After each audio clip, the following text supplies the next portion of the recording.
Hello everyone. Welcome to anyone that is joining us to our live chat for the Rigid Heddle Skill Builder with Sedona Rigsby. Hi Sedona. Let's get Sedona.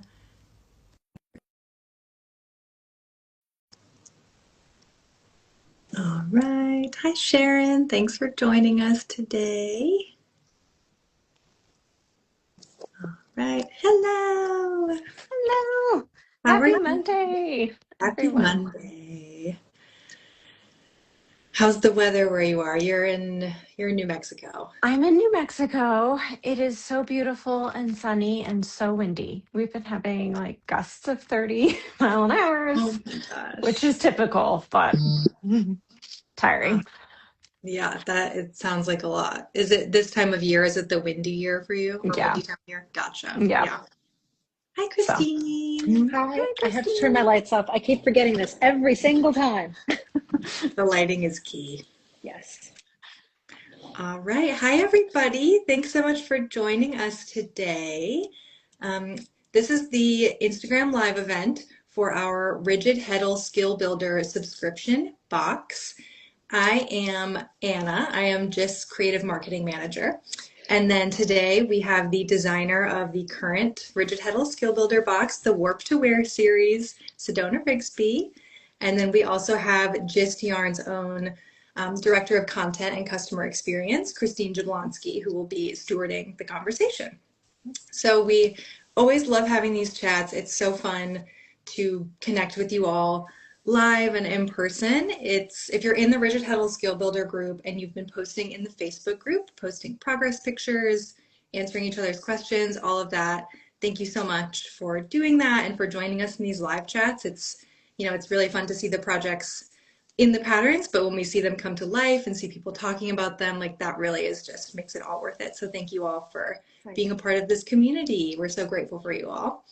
And the purpose of this live is to give you all a greater chance to connect with Sedona personally and to ask any questions you might have, to sort of bring up anything that might be like troubling you when it comes to the materials in the box. Sedona can give a little bit of insight about inspiration, tips, all of that. So just a little further connection for our subscribers in Sedona. But if you are not in the subscription box and you're watching this, then we love that you're here as well. You're also welcome. So housekeeping things to get us started. If you have any questions for Sedona, please feel free to submit them into the comments. I'll be monitoring those over the course of the conversation. And we do want to keep the content of this conversation pretty closely related to the Skill Builder box. If you have specific technical pattern questions, please email those to us at hello@gistyarn.com so that we can provide you with the best assistance there. That's where we're going to take care of all our technical questions for you. Other than that, to start things off, we do want to invite you all to share in the comments about a topic that we will definitely be discussing today for the Warp to Wear series, which involves some sewing. So we would love to know, if you're watching this, what your biggest fear, concern, or hurdle has been historically when it comes to sewing your handwovens. So if you have any thoughts on that, please send them into the comments. And I will now introduce our guest of honor today, Sedona Rigsby. So Sedona is a designer and a craftswoman who views creativity as a process of discovery and love. She weaves in her Santa Fe studio and travels to find special yarn made from sacred fibers and writes weaving patterns for rigid heddle looms. Beyond creation, she sees weaving as a link to ancestral wisdom and a form of meditation. Her passion lies in making garments and elevated wearables from handwoven textiles.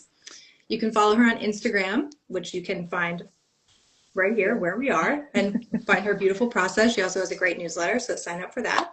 And then we also have Christine Jablonski here, who many of you know, our Director of Content and Customer Experience.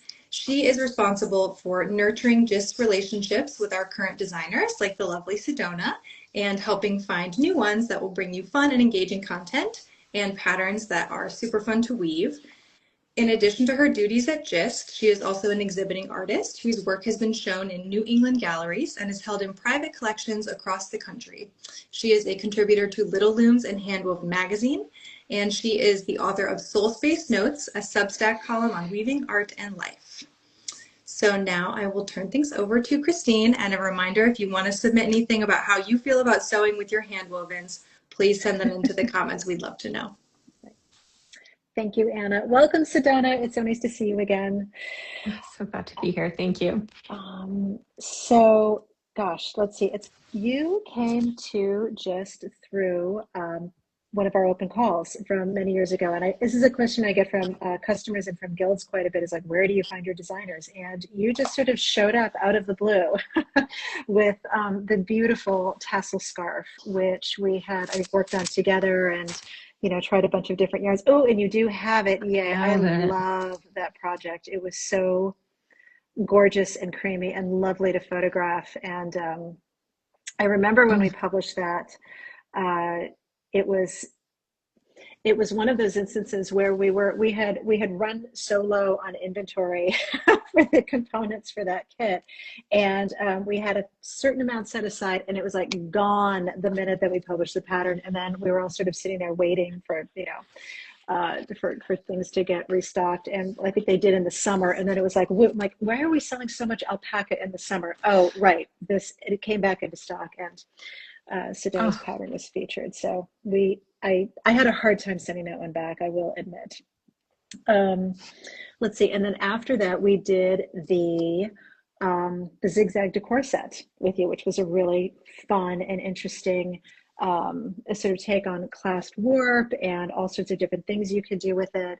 And one thing that had struck me about your weaving is that it is predominantly plain weave, and you've just taken it to a level which is so interesting and elevated. And you were an artsy kid, but I believe weaving has been more recent for you, right?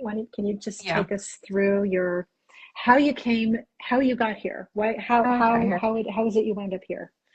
Well, I only started weaving 4 years ago, basically, and I just fell down this rabbit hole real quick. I literally got my little loom, tiny wooden loom, frame loom, and I then booked a textile tour to Guatemala and found a Mighty Wolf and bought it within 2 months. Like, I just really went down this rabbit hole and fell in love. And I think most of the reason I fell in love was because I figured out you can make fabric. Like, this is a miraculous thing that just hadn't occurred to me. Growing up, I spent a lot of time in a costume shop. I went to arts magnet school, and I was in the costume shop from like 6th grade through 12th grade, basically. So I sewed a lot. And I think of sewing as my second language. Like, growing up, I never knew a time I don't remember knowing how to sew.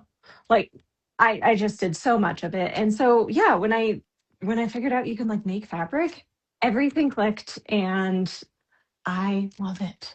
And I think that's part of the reason why I love doing plain weave is plain weave is just making beautiful fabric so quickly and easily. It just comes together.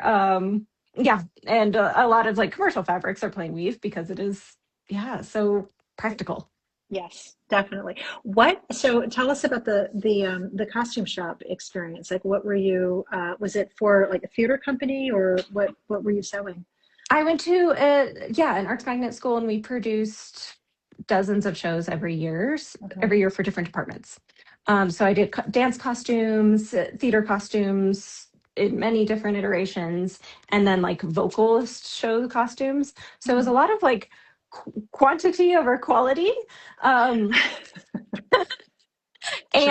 yet, like, what is it called? Like, my big project I did was a 18th century Rococo era, very, very fun design show. And then I got to design all the costumes, figure out how to source them, and then run a crew of people to sew them.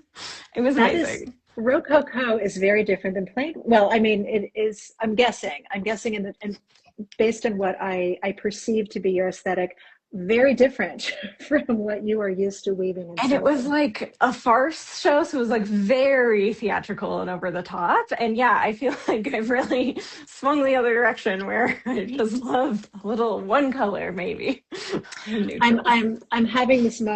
If have you ever seen the movie The Dressmaker? I have, yeah. Yes, I'm having this moment of that last scene where the town is doing the Macbeth play, and just the absolutely over the top costumes, just opposed against everything else that she had sewn throughout the course of that film. And by the way, for those of you out in Instagram land, if you haven't seen the movie The Dressmaker with Kate Winslet, it is to die for. The clothes are to die for. I think when I read the notes on the movie, she got a 14-minute standing ovation when it debuted in Australia. It's spectacular. If you love cloth or textiles, it is a fantastic movie. Um, so you were mostly self-taught as a weaver, and then you kind of popped up at the I think it was either the Marshfield School. Was that it in Vermont? You went for a multi-week kind of experience there. Tell us about that. I had a little break from work and I wanted to do some weaving program, and I looked at every single weaving program I could find in the world Mhm. and decided the thing I should do is go to Marshfield, Vermont for a 3-week intensive. And it was Marshfield School of Weaving back then, and now it's split into Weaver's Craft and Newberry School of Weaving. Mhm. Right.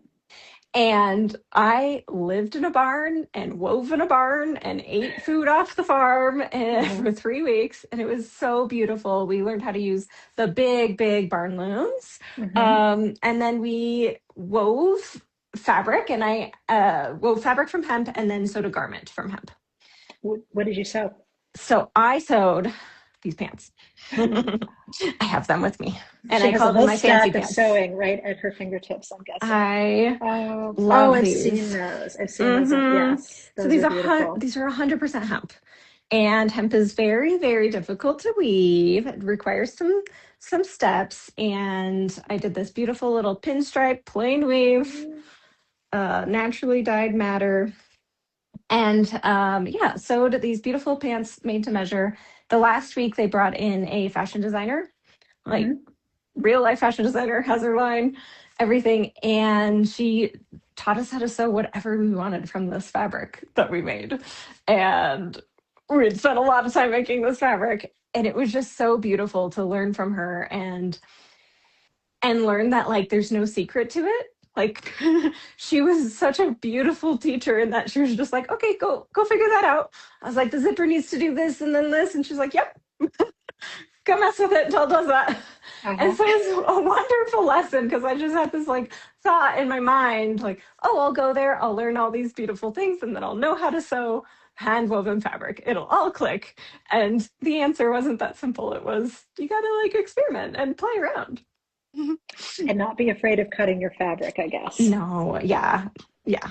And I think it just that part gets more easier as you do it more. Like Hmm. I've definitely cut into fabric like and then realized, oh, that was wrong.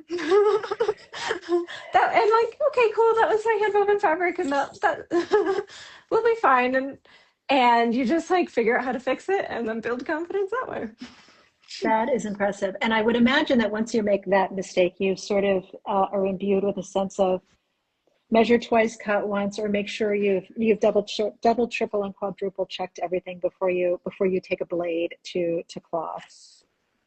I'm never more focused than when I'm like, I would gonna do imagine. this. I would imagine. So you mentioned those pants were made to measure.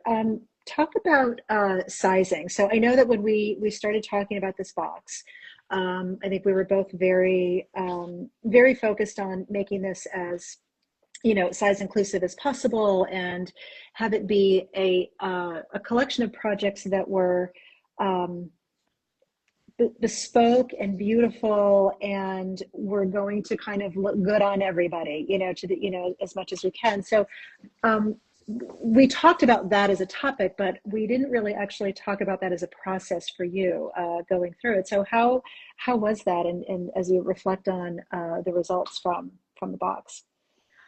Truly, like, I am thrilled with where we got. It was such a priority going in to make sure that these can fit everybody. And the secret is kind of like fits personal. You kind of you have to um there's yeah, you have to be in charge of that yourself in many ways. However, because everyone's a different shape and size.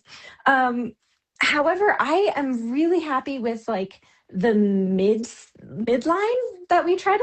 Mm-hmm. Like I'm pretty small, I'm 5'2", and everything is like, if I were to not adjust anything for my size, like a little bigger than I would want. So I would like increase the rolled hem maybe a little bit.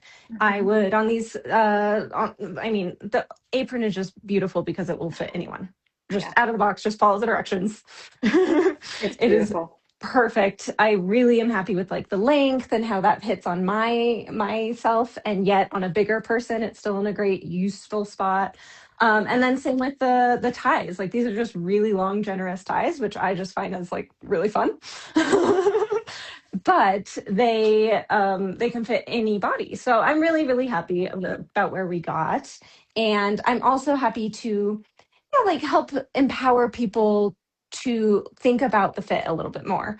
For example, the wing top, you're the weaver is choosing where they want the neckline to hit. And Mm-hmm. it's super easy. It's super simple. Put in a safety pin as before you sew and where you want it to be. Like Try it on and make sure you try it like on it. and do it. Yep. Yeah. Yep. And that's kind of that secret that I learned from Marshfield, which is just try it on and do it.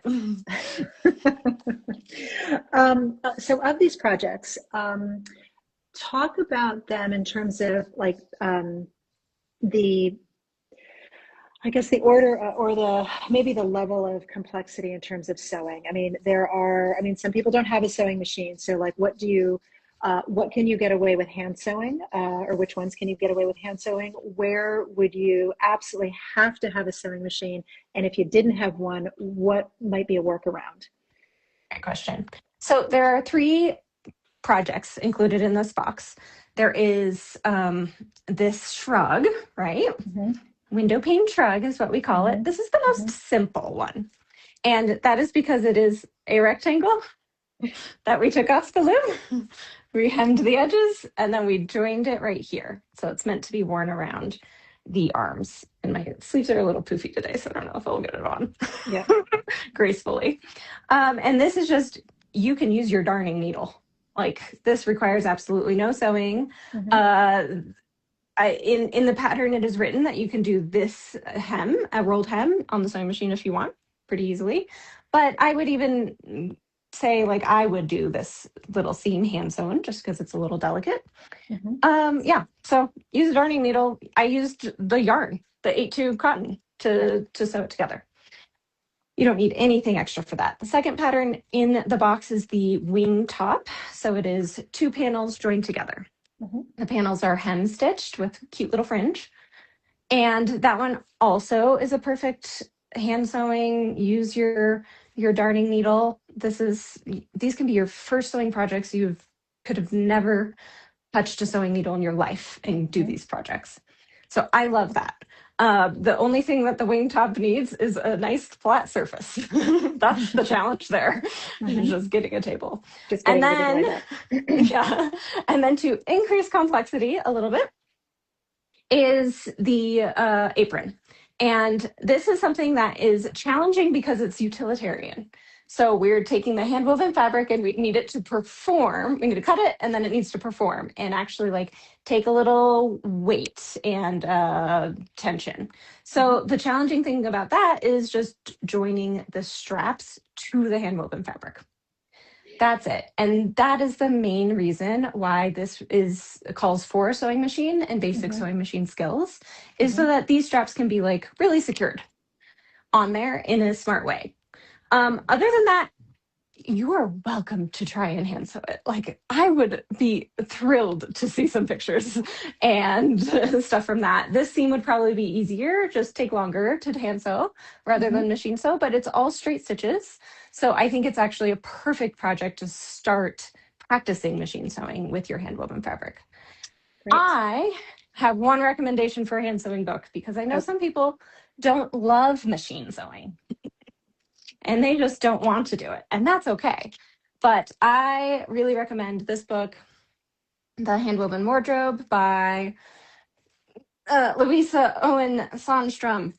And this is a book that you can literally make like hoodies and stuff. She tells you how to measure and make hand sewn garments that are incredible. So, without a sewing machine. without a sewing machine. Excellent. I know. I have a lot of patience for things, and this is not the one that I would do, but this is a really excellent book. Wonderful. That is a great, great suggestion. Anna, maybe we can pop that into the Facebook group for just a recommendation for people. Absolutely. Great. I want to go back to one thing you'd mentioned earlier, which is, you started weaving and then you booked yourself a trip to Guatemala. Ta- I'm sorry to come back to that. Yeah, so tell us a little bit about that because you started working with, I want to say a collective in Guatemala. I think you're co-designing, you're collaborating on projects. Yeah, tell us about that. I just love Instagram. I booked this trip to Guatemala and I had one free afternoon there, and I asked to meet up with somebody who I followed on Instagram. She has a studio and she works with at least 12 different collectives all around Guatemala. She's headquartered in Antigua and it's called Cacao Designs, Kakaw. So a Mayan Okay. spelling of cacao. Hmm. And yeah, and we absolutely hit it off. She has amazing textiles that she has access to and works with and designs. And so I ended up going there for 9 weeks and helping her design textiles, stay in her studio, which was beautiful, learn Wow. Spanish, and then go on some tours, textile tours with her as well. So I really fell down this rabbit hole, and then she also got into like the brand itself got into IFAM, International Folk Art Market in Santa Fe every summer. It's in Hmm. July. It's beautiful. Hmm. Hundreds of artists from around the world come and share their beautiful goods. And so we've just had so much fun doing that and learning and working with sewers in Spanish to help their garments, and then designing textiles that were like I'm designing textiles, so that means like I basically lay out what to weave. And Uh-huh. because I'm a weaver, like I kind of understand the technical parts of it, which is lovely, I'm sure, for them, but also complicated, I'm sure, because a lot of other countries like use meters, but they also use inches. Right. Yeah, so they'll use meters in length, but in Guatemala they use inches to divide up the warp, like the width. So I'm working on like, I don't know necessarily the EPI, but I'm like, this is a 1/4 inch on this part of the selvages might be this color. And then we go in and do all these stripes and like haspe is ikat in Guatemala. Hmm. All these fun different techniques where I can lay out the exact look of the final look of the warp. And then they will weave it on their beautiful, they're called petal looms or foot looms down there. Hmm. Yeah. That behind you is not a petal loom. That is a No. large. No, that is a large one, and that doesn't look like your baby wolf. No, this is not my baby No, wolf. that is This a is my large loom. Glamacra. It is a Hmm. counter march loom. It's Glamacra standard. Hmm. Um, and it is beautiful. I love it. I bought this right after going to Marshfield and learning on those big counterbalance looms that are wonderful, but they Uh-huh. have that big frame and the swinging Yeah. um, beater. And so I was like, oh, I want something like that. But having a counter march is just a dream to weave on. How wide is that? How are you? It looks like It's you could probably weave 39 inches. 30, so you can So weave not 1 quite meter. a full's worth, but yeah, a goodly sized width yardage for garments. And I got it that width because it's my personal wingspan.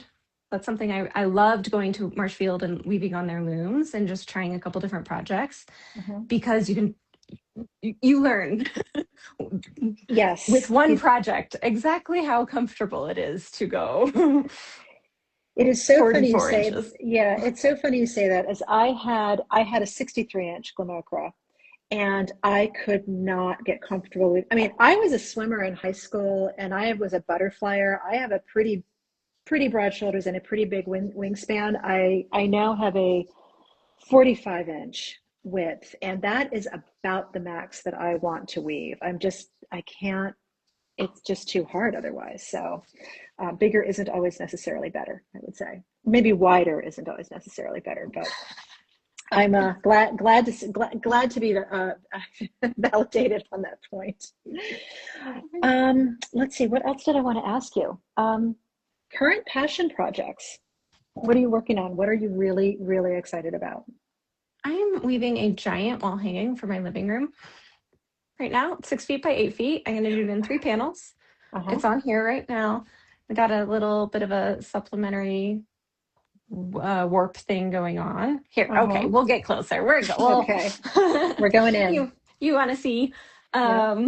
So we have this. Sorry, I have to have the white design, Uh-huh. and this is actually just mallow and 8-2 in charcoal. Beautiful. Isn't that beautiful? And It so, is. yeah, I'm doing a 10-foot or 10-yard warp, and I'm going to split it up into 3 panels, Hmm. which is just Lovely. beautiful. And then mount it on my giant living room wall. I'm very excited about Hmm. this. Biggest But project I've ever done. you also work really small too. You do like tea mats and things. You I span the do. spectrum. I really do. And I've been Yeah. dyeing my own mallow for those. So this is a little Ooh. bit of indigo dyed mallow. I know. It's so beautiful. Mm, I love very that. pretty. Here, I'll show you this tea ribbon I just pulled off. So um in tea ceremony, there's like the chashi, which is called the tea stage, and that is just a place where you get to play with beauty and make the most beautiful little setup for your tea that you possibly can. And I have been Lovely. weaving these chabu ribbons, Lovely. and I know I really love this one. And so this is from the beautiful And indigo dyed. that design just came from your dyeing, from space dyeing, I guess, or Yep. I don't know. I don't know anything about dyeing. I don't know that much either. Don't worry, but I just had my little iron indigo vat, and I do what And I went can. for it. And with these smaller ones, like this is just a 4-yard warp. I can Hmm. just, warp it real quick. I warp these on my Mighty Wolf and then just weave Go. it. I Yeah. know. And so I can play around and experiment a lot. I would wear that as a scarf. It's gorgeous. Thank you. I love it. So, okay. Has anybody taken up the challenge and submitted what? Oh, guys, kids, come on. It's interesting. Or we could even open it to say, have you ever cut into your hand wovens? Have you Mm, ever cut into them and hand sewn them? And if not, what is the fear there? right, right. I trying to think if I have cut into my hand wovens. Maybe not intentionally, or maybe it was like, I hate this so much, I am just going to. But I don't think I've done that. I don't think I'm quite that masochistic. But yeah, I don't know. Have you, how much, so those pants, for example, the hemp pants, like how much cutting is involved in a project like that? It, so these pants are woven. These Hmm. pants are a little bit of a different approach than what we did Okay. in the Skill Builder box. Okay. The Skill Builder box is very much like we're taking rigid heddle projects so that they Hmm. are a little lower EPI, less Hmm. dense, a little Hmm. bit wiggly. Like this guy was really meant to be just a lightweight, throw on crepey, lovely. Right. Um, and so that's a different skill in sewing Hmm. because it has to be hand sewn. It's kind of delicate, right? Hmm. Whereas these pants are really just, we're making cloth. We're making utilitarian cloth. So Mm-hmm. these were done at 30 EPI Mm-hmm. and, really, really dense. Dense. So really, when we cut into it, we're just treating it like a normal sewing pattern. Yeah, it's not going to Ordinary. completely fall apart. Right. It doesn't completely fall apart. I think I probably even have an unsewn sample right here. One aspect here, I'll share my other secret is that sergers really make a difference when we're talking Mm-hmm. about handwovens. So, if you started with quilting, you get quilting cotton and then you have like a 1/4 inch seam allowance. So Mm-hmm. nothing, you don't finish the edges at all. It Mm-hmm. doesn't really require a lot of durability, like because it gets sewn into something else. But a 1/4 inch on handwoven cloth is like never going to cut it. That isn't finished. Mm-hmm. So we have many ways of finishing our seams. So I like to, this is the same color, the serged line. So it's hard to see, but here's like a little sample of the serged edge where we'll just, sew 2 pieces together and then serge them Mm-hmm. together to finish them Mm-hmm. off. Mm-hmm. This guy's an example of a French seam. So that's like the beautiful way to finish every seam. Yes, I've been seeing a lot of that pop up on my Instagram all of a sudden. I don't know why. Lovely. But Mm-hmm. here's a little unfinished sample. So they come apart, but like Mm-hmm. I've had this little guy cut out for a while and he isn't really falling and fraying. Yeah. So be brave. There's not a lot to fear here. Yep. The denser you Great. go, the less it will fray. If it does fray, you're fine. Mm-hmm. You're You'll fine. figure it out. Yeah. Okay. I do have to ask, I think, as a closing question, your tattoo, your tattoos. I got this on the summer solstice and this on the winter solstice. So, summer solstice tattoos.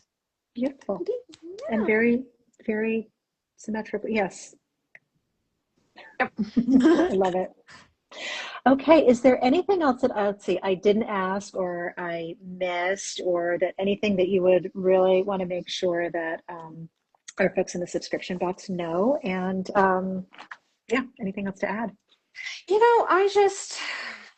I want everyone to feel like just not as afraid. Hmm. Cutting into cloth is so fun when you start. Like once that avenue opens up, it is a beautiful way to explore and use and like wear your weavings every day. So this is a handwoven shirt. This was from Guatemala, and then I made this. Like you can just make stuff, basically. I recently last summer I taught a class with we wove samples, different rigid heddle samples, different warps, and then we Hmm. cut into them to make pockets. So that's a fun little way to just do something with a little bit of scrap or a little bit of sampling area. Just make some Hmm. pockets for your clothes. I like put one on a little tote bag. I put one over my boring like button up shirt pad like pocket. So I just want to encourage people to enjoy, explore, try it. You can weave more and you will. Yes, this is very true. Okay, lovely. Thank you so much for joining us, and thank you so much for doing this. We're up to this is box number 6. I can't believe it's been a year and a half since we first launched this, and everyone is fun, and this every single box we publish, I think, has been really fun and such a gem and delightful. And I don't know, maybe we'll do another one and with more cutting, going forward. That would We be did just wonderful. get one little question pop in. So Oh, someone yes, asked, I may have missed it, but do you need to prepare the cloth where you plan to cut, like put a temporary zigzag in? that's a great question. An amazing question. I will answer it right now, like very easy. Which is it depends. If you're doing something at pretty high density, probably not. Your key is to sample, unfortunately. And that's how you're going to know, just doing it a bit. So you're going to know what to do.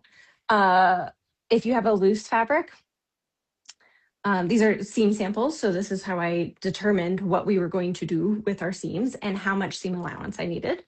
and in those. Let me grab one more bit.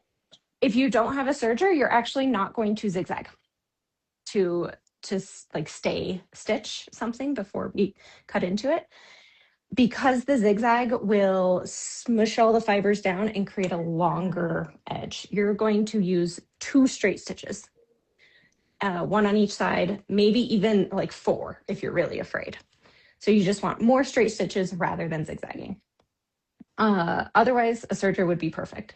So this is like a little something you might pull off of a rigid heddle, but this is staying pretty well.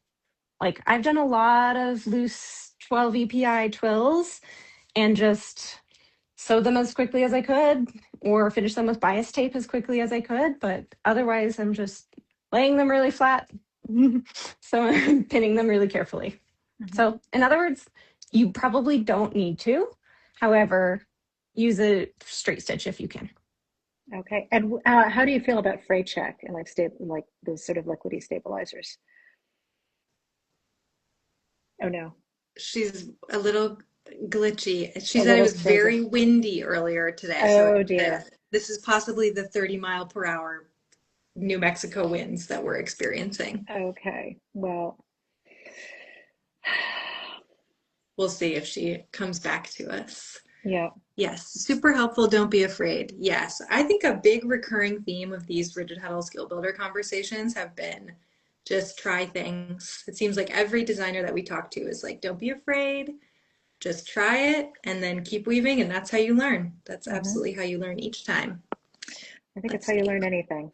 So, Exactly. Yep, we learn through yeah. our mistakes. Sedona just requested to rejoin, so let's Okay. see if she appears in one moment. Let's see.